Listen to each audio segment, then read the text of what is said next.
Namaskar students, welcome to my new class, that is BSc Honors in Electronics, third semester. So in this semester, as I have discussed earlier with you, that I will teach electronic circuits. So this whole lecture is prepared with the help of these two books, that is Electronics Devices and Circuit Theory by R.L.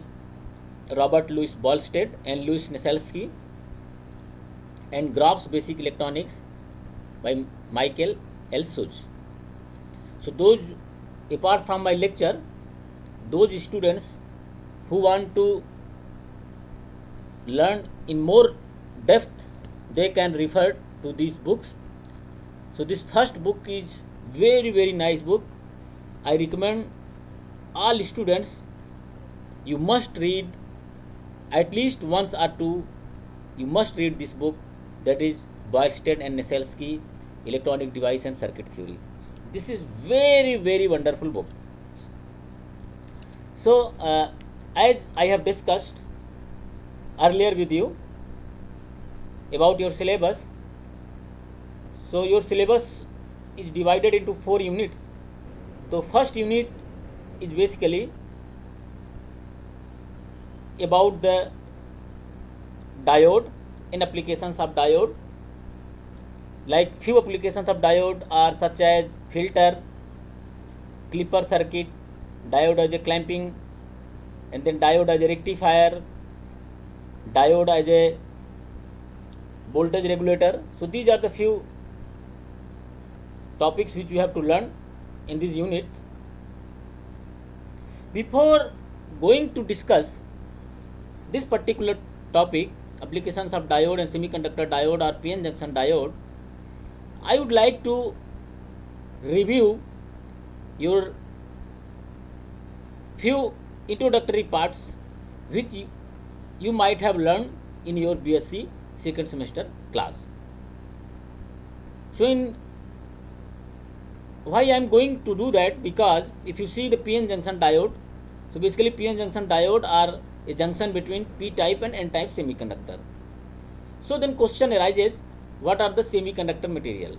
Okay, so semiconductor are those materials whose conductivity lies between the conductor and insulator, so that is known as the semiconductor. So best example of semiconductor, if you see in periodic table, all four group element in your periodic table, they are basically known as the elemental semiconductor. If you see, I have mentioned here carbon, silicon, germanium, tin. So these are the elemental semiconductor which exist in fourth period. But the most widely used semiconductor material in electronics industry, that is basically silicon and germanium. And nowadays there are several materials has come out, like another materials, that is gallium arsenide, zinc oxide, silicon germanium. There are several other materials has come which are used, but the most and basic semiconductor material which is most widely used in electronic industry, that is silicon and then germanium. So if you see silicon and germanium or carbon, if you see the element atomic number of carbon, silicon, germanium, 10. So carbon has 6, silicon has 14. So the main common characteristics of all these fourth group element is that the valence electron in all, whether it is carbon, whether it is silicon, whether it is germanium or tin, all these elements have 4 valence electrons. So here I have shown the single electronic configuration, single electronic structure of single silicon atom, and this is the electronic structure of a single germanium atom, and this is another electronic structure I have shown of gallium arsenide, so that is gallium and then arsenic. In case of compound semiconductor, basically compound semiconductor are made of 2 materials. So that is gallium is third group element and arsenic is fifth group element, so that is 3/5 compound semiconductor. Similarly 2,6 compound semiconductor. So there are several groups, but I am only discussing about the two material, silicon or germanium or gallium arsenide. If you see the silicon, So as I discussed that 4 valence electron have. So if you make a single crystal of silicon, if you take a single piece of silicon crystal, it contains large number of silicon atom. And the one of the very basic property of the silicon crystal is that all these 4 valence electrons are stabilized by the neighboring silicon atoms. It means that this silicon for this silicon atom, if you want to become a stable part of this single crystal silicon, then this silicon atom requires 4 extra electron, because it has 4 valence electron, so it requires 4 extra electron. So that is why this electron will be shared by another neighboring silicon atom, and this electron will be shared by another neighboring silicon atom, this electron will be shared by another neighboring silicon atom, and this electron will share by another neighboring silicon atom. So this makes a covalent bond. Okay, so it means in a single crystal of silicon, all valence electrons are tightly bound with their neighboring silicon atoms. Means there are no free electrons. As we know, for conduction of current, we must require some free charge carrier, because I is equal to Q upon T. So we must require some free charge carrier. If there is no free charge carrier, there is no current. So that is why if your semiconductor silicon is at 0 Kelvin or below room temperature, all the electrons are tightly bound, so there are no free charge carriers. That is why it will not show any conductivity. Okay, because I have explained.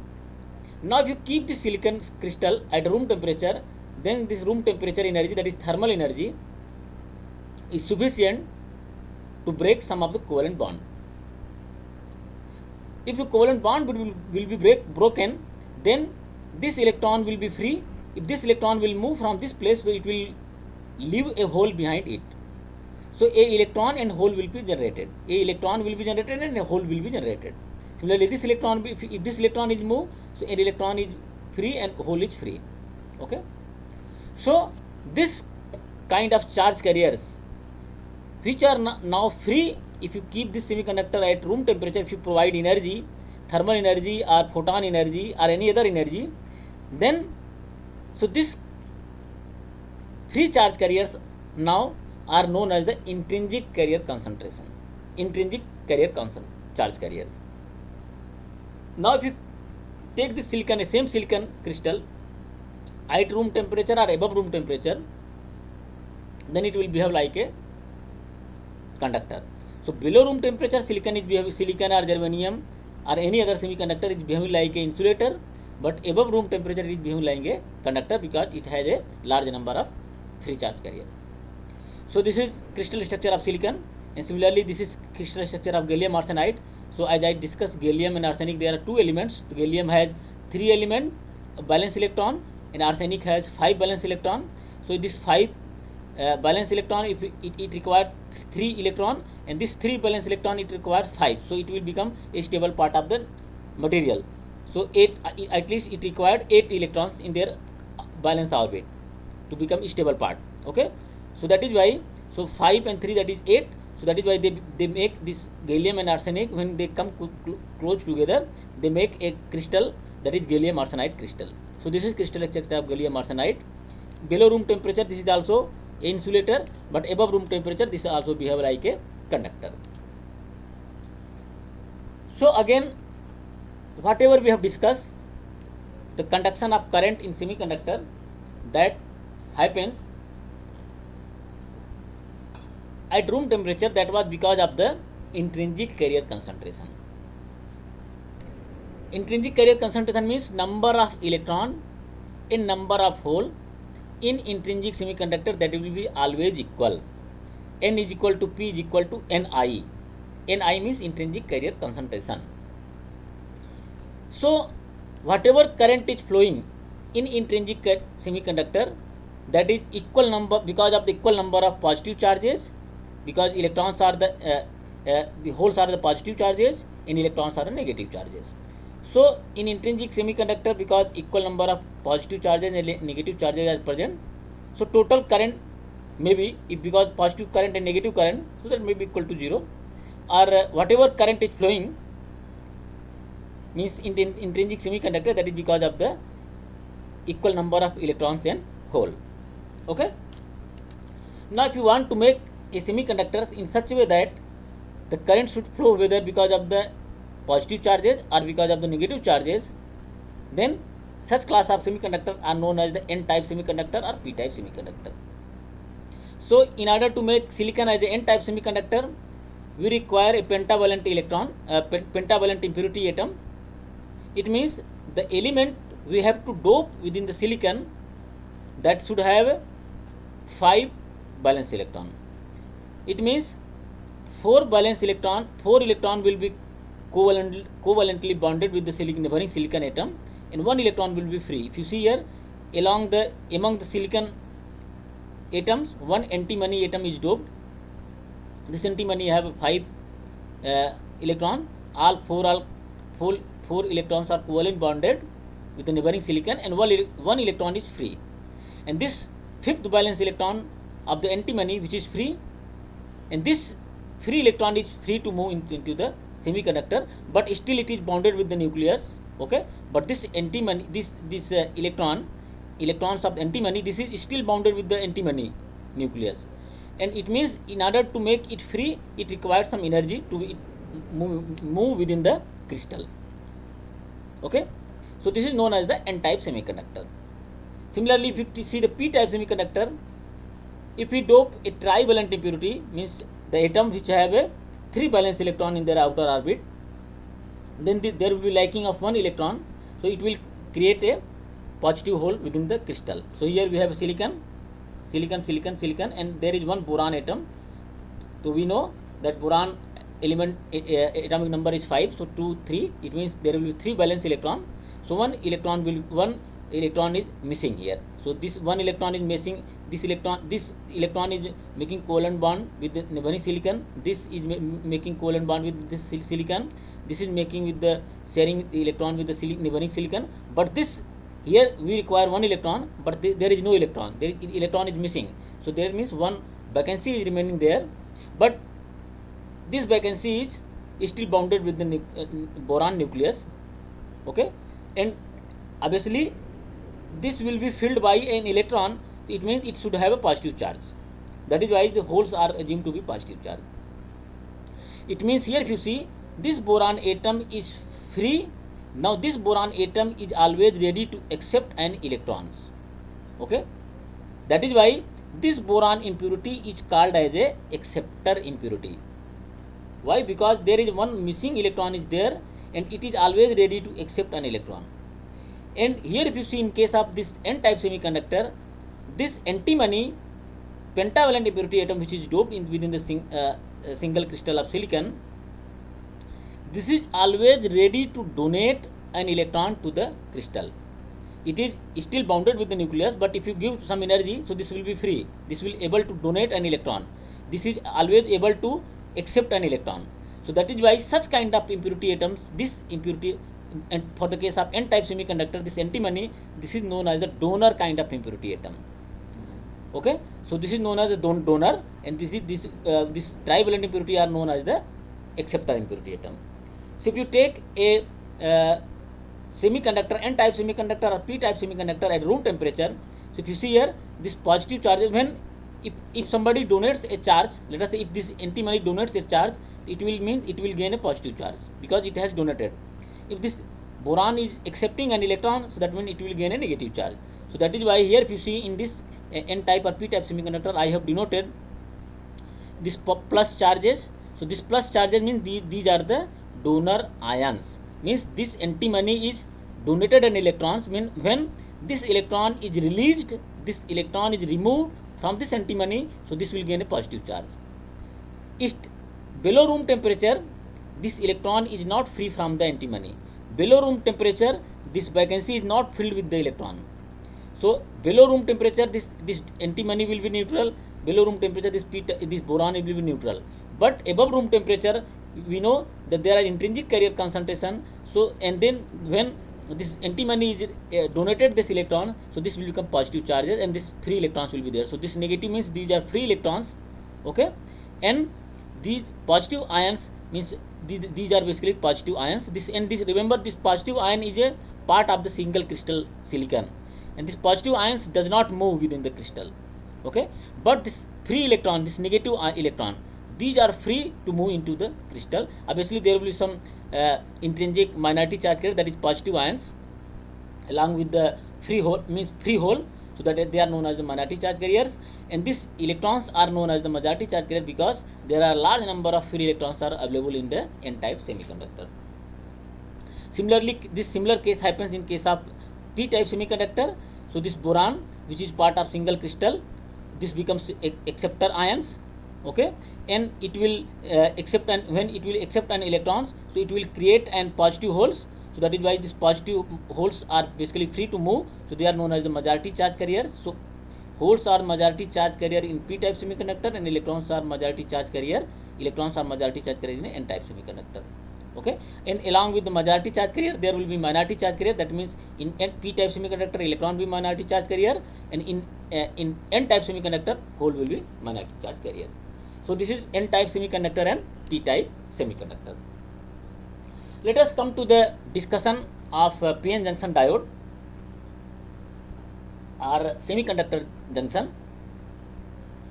So again, this part you might have learned in your BSc second semester class. Just for the sake of fulfillment, for review, I am again discussing.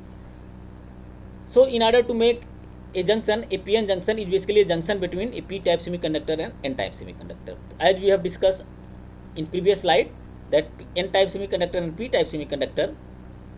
So this is n-type semiconductor and this is p-type semiconductor. Okay. So if you see here, we know in case of n-type semiconductor, what is free electrons are the majority charge carriers along with the positive ions. So these positive ions are known as the space charge. In p-type semiconductor, holes are the majority charge carriers. Okay, so here holes are the majority charge carrier along with the acceptor negative ions, they are the space charge. So here I have shown a p-type semiconductor and n-type semiconductor. In p-type semiconductors, holes are the majority charge carrier. You see these circles, these spheres without charge, so these are basically positive charges, so these are holes, and these negative ions which I have shown, these are basically the acceptor atoms of the, which is a part of the single crystal of silicon. Similarly, if you see here, this is n-type semiconductor, so these electrons are the basically majority charge carrier along with the positive ions which are the basically part of the single crystal. So we know this is p-type semiconductor, this is n-type semiconductor. Here electrons are the majority charge carrier, here holes are the majority charge carrier, and at the junction there is a depletion region where there is no free charge carriers. So if you see here, in this region there is no free charge carriers, only the positive ions are there. At the n side and negative side there is a at p side there is a negative ions. At p side there is negative ion and n side there is positive ions. But and remember, these positive and negative ions are tightly bound with the crystal lattice, so these are not moving. So that is why, so this is known as the depletion region. So depletion region is a region where all positive and negative free charge carriers are depleted. Remember, I am calling free charge carriers, means when there is no free charge carriers are present in a region where there is no free charge carriers are present, that region is called as a depletion region. But remember, here is these negative ions at p side and these positive ions at n side, these are not these are not free. Remember, these are basically called as a space charge. These are called as a space charge, and these are the part of the lattice. Okay, so that is why this region is called as a depletion region. Okay, so this is the p-n junction, simple p-n junction diode. Now if you understand this p-n junction diode, one can apply a voltage across p side and n side semiconductor. Depending upon the applied voltage, if there is no voltage, when we have not applied any voltage, when applied voltage Vd is equal to 0, so that is we have not applied any voltage, that is known as the no applied bias condition. In this case, if you see, so this is actual the width of depletion region.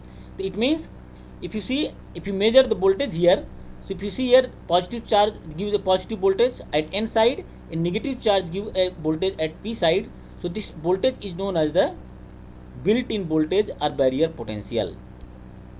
I hope you have learned thoroughly in your previous semester class. If anybody don't understand what I am telling, please contact me personally. I can explain you in detail. Okay. So this voltage is known as the knee voltage, contact voltage, or built-in voltage, or barrier voltage. Okay. This voltage depends upon the doping concentration of N-type semiconductor or P-type semiconductor. Here, in order to make N-type semiconductor, what we have doped? We have doped pentavalent impurity. In order to make N-type semiconductor, we have doped pentavalent impurity. In order to make P-type semiconductor, we have doped trivalent impurity. So, how many number of donor impurity atom or acceptor impurity atoms are doped? That will decide the value of voltage. This knee voltage, that will decide the value of knee voltage, contact voltage, or built-in voltage, or that is sometimes also called as a barrier height. But why I am calling barrier height? Because if you see, these are the positive ions. Okay, these are the positive ions and these are the negative ions, and these positive holes has to move from this place to this place, and these negative electrons has to move from this place to this place. Then current will flow. If this electron will move from this place to this place, then current will flow. If this positive hole will move from this place to this place, this side, from P side to N side, then current will flow. Otherwise there will be no current, because if let us try to understand, if there is no bias, when this negative electron is trying to move this side, so obviously when this negative ions and this negative ions, so this negative ion and this negative electron will be repulsion force will be there. So that is why it means this negative, if in order to move this negative ion from this side to this side, it has to cross this barrier, the barrier which is created by the space charge of the P side semiconductor, P-type semiconductor. Similarly, this is positive ions, positive charge, positive space charge region, if you see, and here these are the hole which are positive charges. In order to move this positive charge from this side to this side, this positive charge has to cross this barrier, because this is ions are positive charges and this region is also positive charge. This is space charge region, that is positive charge. So this will repel. It means this cannot move. If the energy of this positive ion is greater than this height of the barrier, this positive space charge region, then this ion can move. If the energy of this electron is greater than this region voltage, then electron can move. So that is why at zero bias, no electron can move from N side to P side, and no hole can move from P side to N side. So there will be no current. That is why here I have written ID is equal to 0, ID is equal to 0 when there is no voltage. Okay. Now if you contact this P-type PN junction, this P-type semiconductor is connected with the positive terminal of battery, and N-type semiconductor is connected with the negative terminal of battery. Then this width of depletion region, earlier if you see the width, this is known as the thermal equilibrium depletion region width. If you see, when you applied forward bias, this width is decreases. Initially it was 2-layer width, here it is one single layer width. So in the if the thickness of the depletion layer is decreases, then electrons can easily migrate from N side to P side, and hole easily can migrate from P side to N side, and then current will flow. If electron will move from this side to this side, a current will flow. If hole will move from this side to this side, a current will flow. So in case of forward bias, whatever current is flowing, I have drawn with a large arrow. That is basically because of the majority charge carriers. Because electrons are the majority charge carrier at N side, and holes are the majority charge carrier at P side. Okay. So a current is flowing, that is ID. Along with this majority charge carriers, there are some minority charge carriers are also there which can move. Okay, but that is very less current. So that is known as the reverse saturation current. I will discuss. Similarly, when you connect this p type semiconductor and n type semiconductor in such a way that p type is connected with the negative terminal of battery and n type semiconductor is connected with the positive terminal of battery,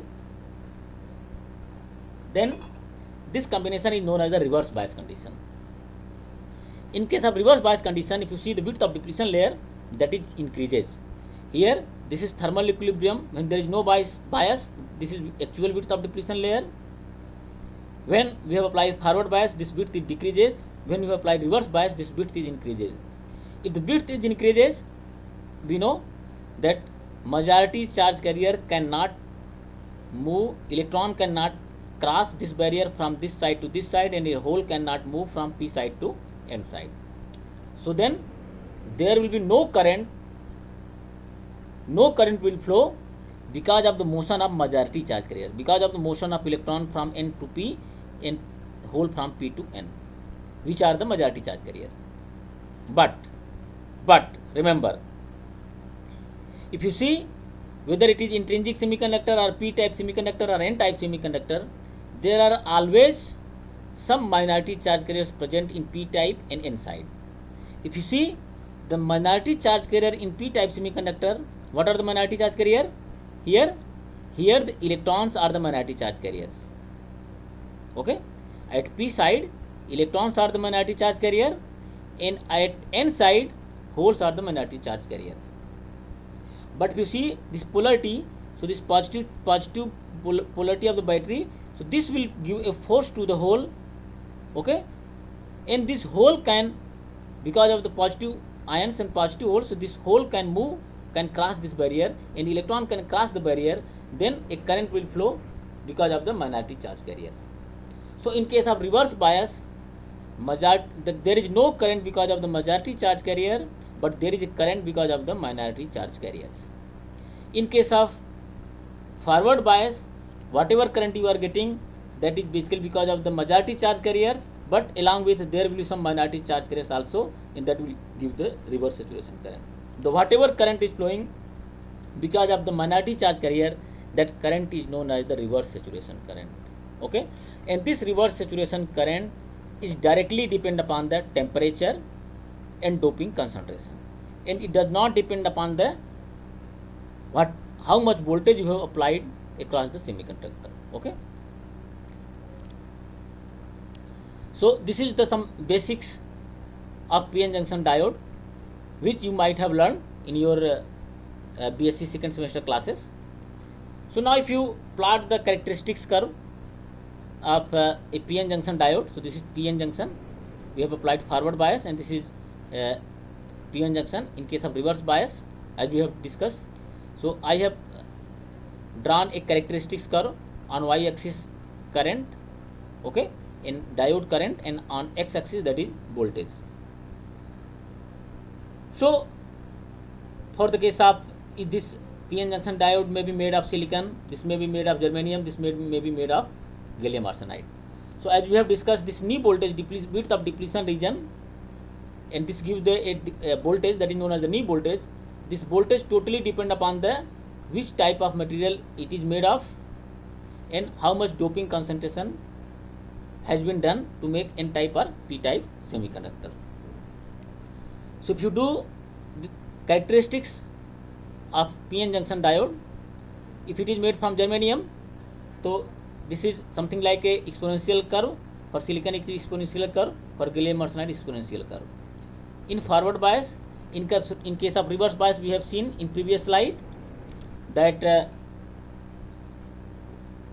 there is no current because of majority charge carriers, but only a reverse saturation current is flowing because of the minority charge carriers. So that is why in case of reverse bias, a very minute current, if you see, very little current is flowing. So if you see the current magnitude, so this is milliampere current, forward bias current, that is because of that is milliampere current, and this is the picoampere or microampere current, and this is for germanium, that is microampere, for silicon is picoampere, for gallium arsenide this is negligible. Okay, so if you see the forward current for the case of let us say germanium, that is of the order of microampere, this is nearly 1000 1000 times greater than the reverse saturation current. This is microampere and this is milliampere.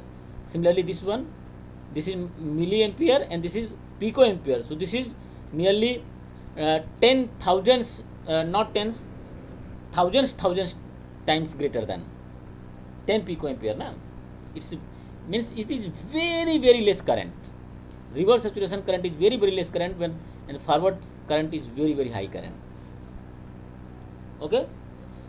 So if you see, when you apply a forward voltage across a PN junction diode, so there is a knee kind of at below some certain voltage, there is no current.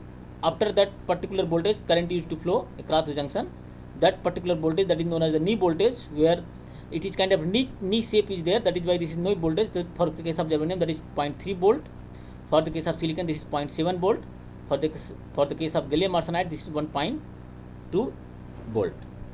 So here I have given the table: silicon knee voltage, that is 0.3, germanium 0.3, silicon 0.7, gallium arsenide 1.2. Similarly, in case of reverse bias, when you apply reverse bias across the PN junction diode, when you increase the voltage, there is no current. But if you further increase, keep on increasing voltage, so there is a particular voltage where breakdown occurs in a junction diode, and after breakdown, sudden increase in current in reverse bias. So that is known as the breakdown voltage. That particular voltage, that is known as the breakdown voltage, and current, that is known as the breakdown current. So here, if you see, in case of gallium arsenide, this breakdown voltage is greater than 100 volt, that is maybe 150 to 100 volt. But in case of, if you see silicon, that is nearly 100 volt, greater than 100 volt. But in case of germanium, it may be 5 volt, 10 volt, 20 volt, depending upon the material. And this, remember that one important characteristics is that the maximum reverse bias voltage potential, that voltage that can be applied before entering the breakdown region, is called peak inverse voltage. Means this voltage, this particular voltage up to which there is no breakdown. So this is basically breakdown voltage. This is basically breakdown voltage. This is basically breakdown voltage. Before this voltage, this particular voltage, this particular this is known as the peak inverse voltage, referred to simply as a PIV rating, a peak reverse voltage.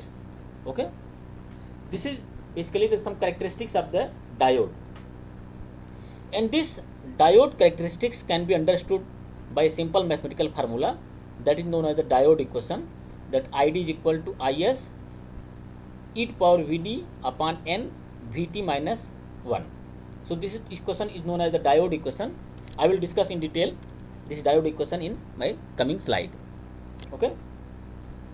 So as I discussed this PN junction diode characteristics of silicon, germanium or gallium arsenide, this PN junction diode characteristics can be explained by using the diode equation.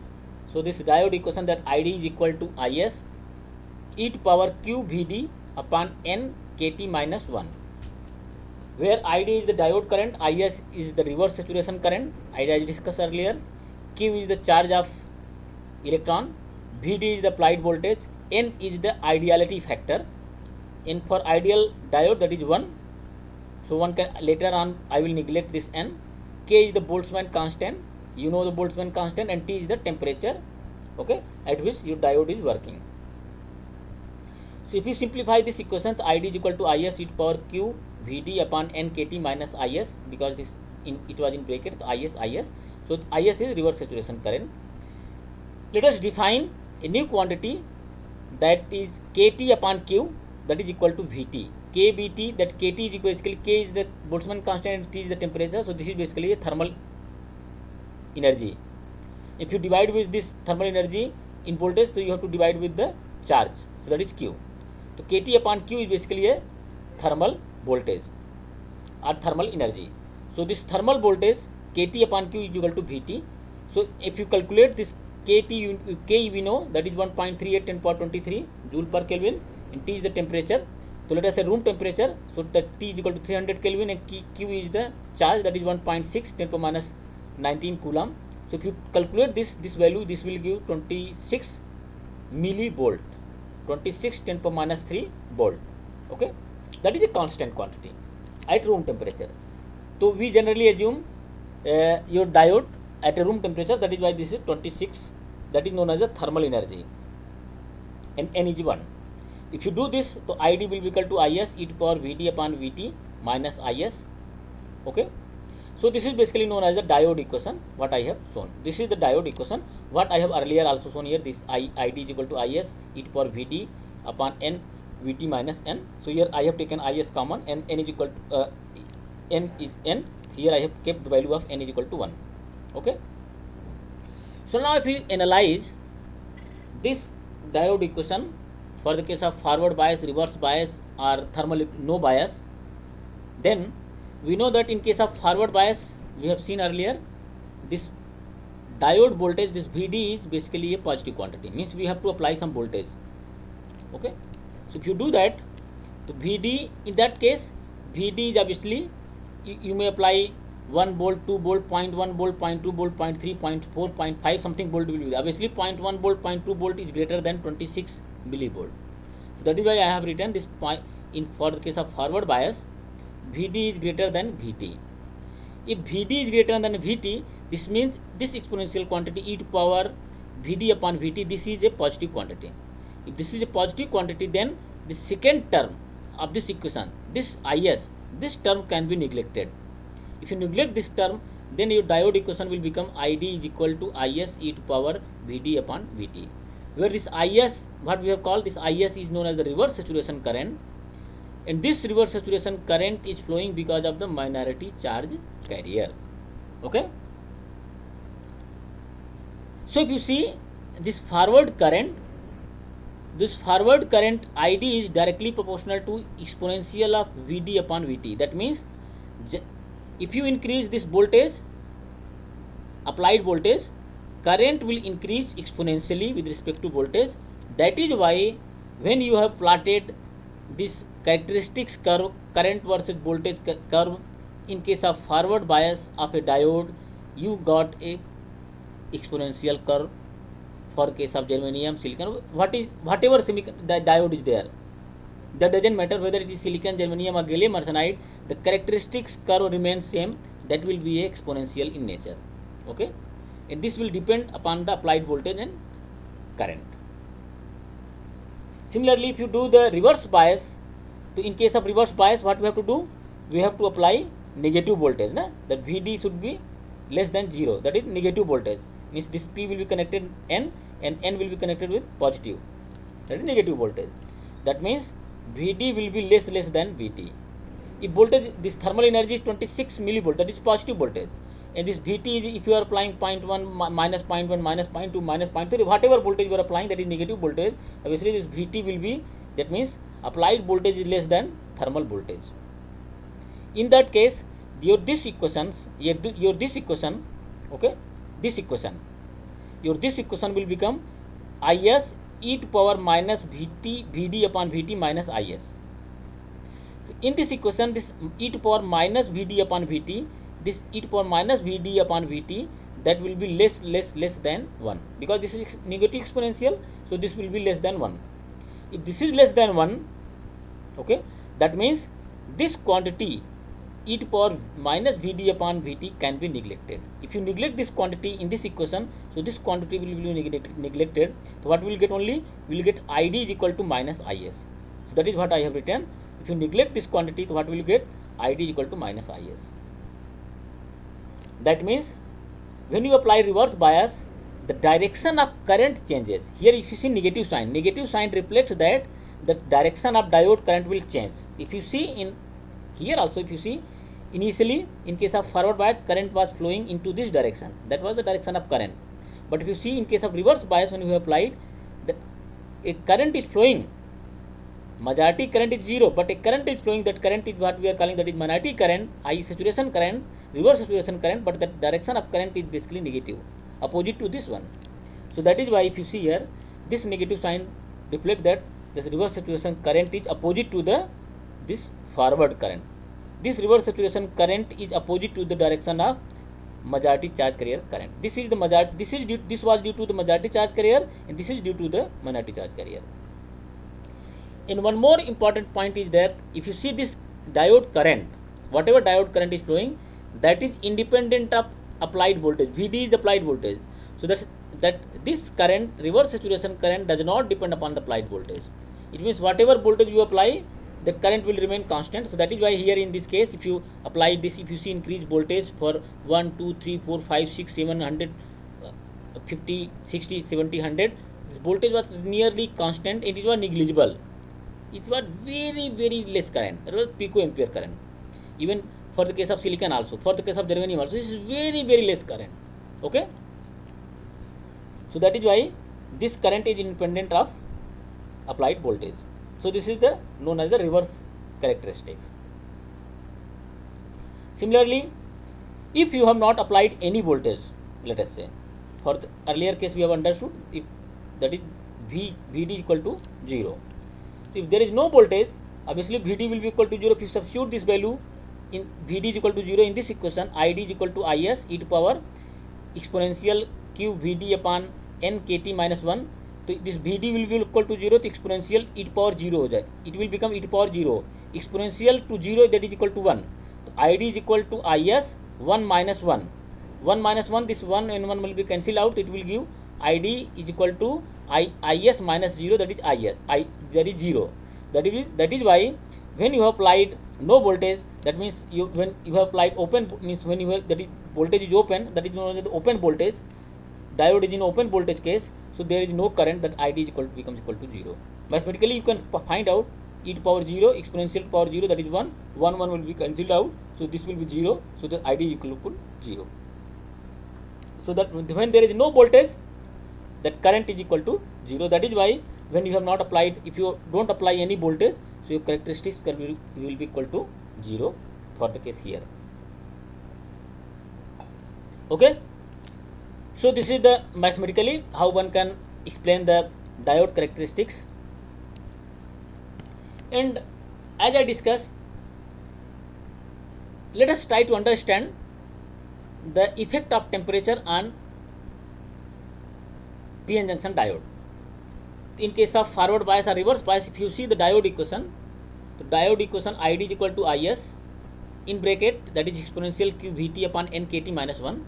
This means this current Id, diode current, is basically exponentially proportional to temperature. Okay, exponentially proportional to temperature. That means as you increase the temperature, 1 upon T, as you increase the temperature, what will happen? Id will decrease little bit, and if you decrease this, it will increase. That is why. And similarly, if you see Is, so reverse saturation current, that is basically when you apply reverse bias, here I have shown Is is independent of applied voltage, but if you go that is beyond of your scope, and this Is we know, this depend upon the what? This depend upon minority charge carriers. In minority charge carrier, how does created?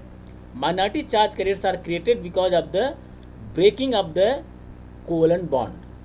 If you increase the temperature, more and more covalent bond are broken, and then more and more intrinsic carrier concentration are generating. If more number of intrinsic carrier concentration, that means more reverse saturation current will flow in your semiconductor. That means reverse saturation current directly proportional to temperature. Okay, so if you plot the characteristics curve, so if you decrease the temperature of diode, so your characteristics curve for any given diode, that will shift toward the rightward direction. If you decrease the temperature, let us say it is for 25 degrees centigrade Celsius, minus 75, you see that is shifted rightward, and if you increase 100 degrees centigrade, it is basically shifted leftward. So if you increase the temperature, this will shift toward the left direction. It will decrease the temperature, it will forward characteristics will move toward the right direction. Similarly, for reverse saturation current, here I have written in the forward bias region, the characteristics of a silicon diode shift to the left at the rate of 2.5 millivolt per centigrade degree increase in temperature. So how much it will shift? It will shift, this curve will shift, if you increase 1 degree centigrade temperature, it will shift 2.5 millivolt. Okay, so as we know, because this thermal voltage that was equal to 25 millivolt, 25 or 26 millivolt, so that is why 2.5 millivolt it will shift. Actually when you calculate this value, here I have written 26, but actual value this is 25.8 something. Actual value that is 25 point something. So I have just approximately I have written there is 26. So this is good approximation. You take 26, but that is 25.8 something. Okay. Similarly, in case of reverse saturation, reverse bias, the reverse current of silicon diode doubles for every 10-degree rise in temperature. So this reverse, if you increase 10-degree temperature, then this reverse saturation current, this will increase double. This will become double. So this is for the, if you see, that is for silicon diode, and if you increase the temperature, this is increasing. This is for decreasing. This is increasing. And this reverse voltage, this breakdown voltage, this reverse breakdown voltage of a semiconductor diode will increase or decrease with increasing temperature. If you increase the temperature, breakdown voltage will increase. If you decrease the temperature, breakdown voltage will decrease. So this is the diode characteristics curve of a PN junction diode when you change the temperature, if you increase the temperature or whether you are decreasing temperature. So this is how your PN junction diode will behave. Okay. So let us try to understand some approximations in PN junction diode. As I have discussed that in case of PN junction diode, in when diode is in forward bias, for the case of germanium, this knee voltage is 0.3 volt. For the case of silicon, this is 0.7 volt. For the case of gallium arsenide, that is 1.2 volt. So on this basis, there are some approximation has been made in case of diode. So these approximations are known as the diode approximation. So there are three approximation. First approximation, that is known as the ideal diode approximation. It is assumed that diode is a ideal, means okay. So in case of forward bias, in case of ideal approximation, this will behave like a closed circuit. So there is no voltage drop, means zero voltage. And in case of reverse bias, this is behaving like open switch to zero current. So here zero voltage. In case of forward bias, there is zero voltage. In case of reverse bias, there is zero current. That is basic difference. Okay, in forward bias and reverse bias. It means there is no voltage drop in forward bias and there is a infinite resistance in case of reverse bias. That is the first approximation. If you plot the characteristics, so this is ideal characteristics of a diode. But diode is ideally not behaving like this. Okay, diodes are not ideally behaving like this approximation. So we have learned that for the case of silicon or germanium, that is 0.3, 0.7, 1.2 voltage drop is there. So second approximation is that in case of forward bias, when diode is in forward bias, diode will behave like a battery, depending upon which diode is there. If silicon is there, 0.7 volt battery. If germanium is there, 0.3 volt battery. If gallium arsenide is there, then 1.2 voltage battery is there. Okay, that means this will behave like a switch connected with a 0.3 volt, 0.7 volt or 1.2 volt battery. But in reverse bias, there will be zero current, infinite resistance. So in reverse bias, that characteristic is there. But in forward bias, that voltage will be equal to this battery value will be equal to knee voltage. Okay, this is second approximation. If you do the third approximation, in third approximation, this is the most obvious approximation, but in our coming lectures, I will assume this second approximation when we will consider a PN junction diode of silicon. That means there will be a voltage drop across the junction when diode is in forward bias, that is 0.7 volt. Okay, if germanium is there, 0.3 volt, and I will solve some numerical problem also. Third approximation, that it is quite similar to the second approximation, but there is a one part was missing in second approximation. There was no resistance, because if voltage drop is there, it means there must be a resistance. Okay, if current is flowing, if voltage is there, that means there must be a resistance. So in third approximation, this diode will behave like a switch along with the battery, connected with the battery, and the value of battery, this value of voltage will be equal to the knee voltage of the particular diode and with a resistance. And this resistance is known as the forward resistance are diode resistance. Okay, diode resistance. So resistance, battery and switch. So this is characteristic something like that. In case of reverse bias, there is an infinite resistance. Okay, so that is infinite resistance. So these are the three approximations: ideal approximation, second approximation and third approximation.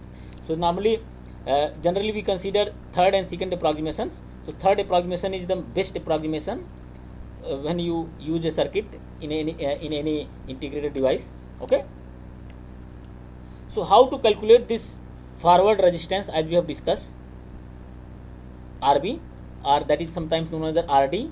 Okay, so this forward resistance is known as the AC resistance or dynamic resistance. Okay, AC resistance or dynamic resistance. When diode is in forward bias, if AC signal is applied, a signal is applied across the diode which is changing with respect to time. Okay, then if you calculate the voltage, if you try to find out the resistance, so that is known as the dynamic or AC resistance, and this can be defined as a change in voltage, change in forward voltage upon change in forward current, change in voltage upon change in current. Okay, so delta VD upon delta ID, that is known as the dynamic or AC resistance. There is another resistance, I think I have not mentioned earlier. Yeah, I have not mentioned, but later on I will mention, that is DC. Here I have written AC or dynamic resistance. Another resistance is there, that is known as the DC or static resistance. DC or static resistance, but I am discussing AC or dynamic resistance.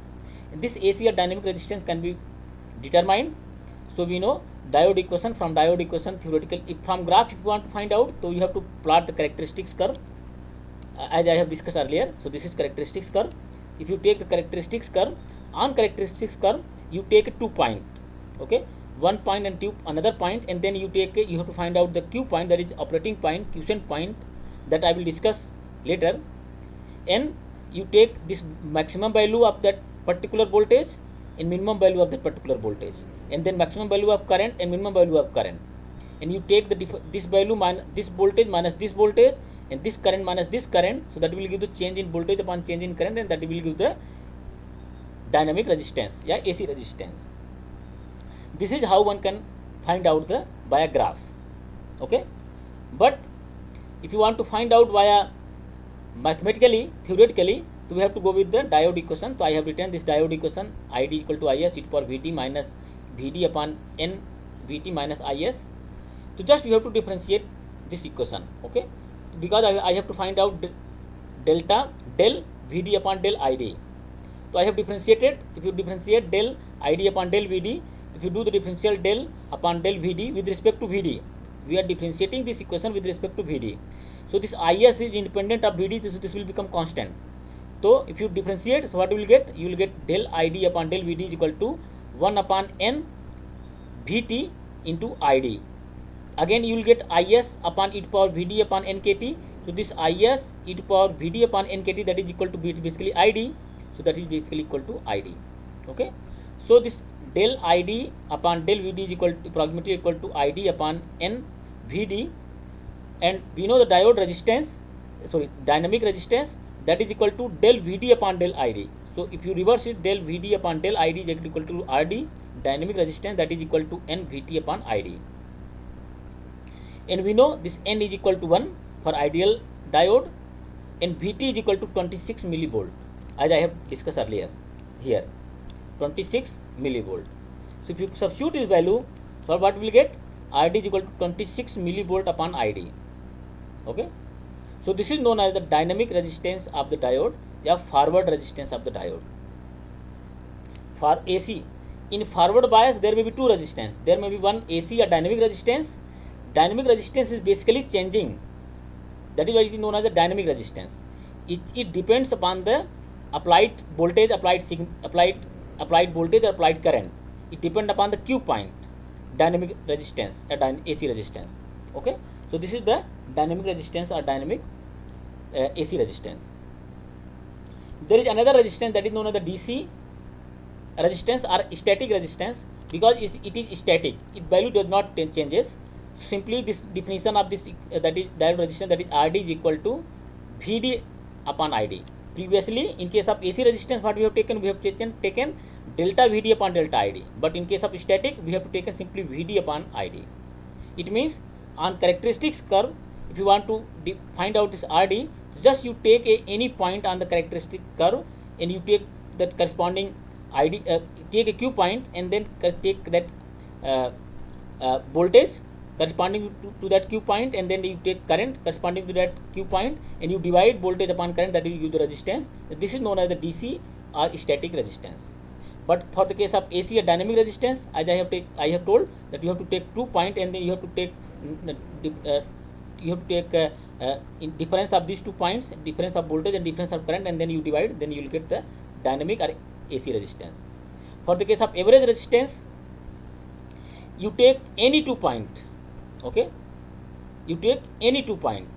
Here you have to take 2 point above and below the Q point.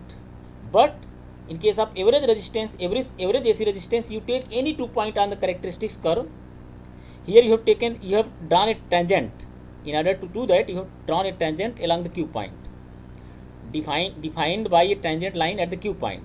That is giving AC a dynamic resistance.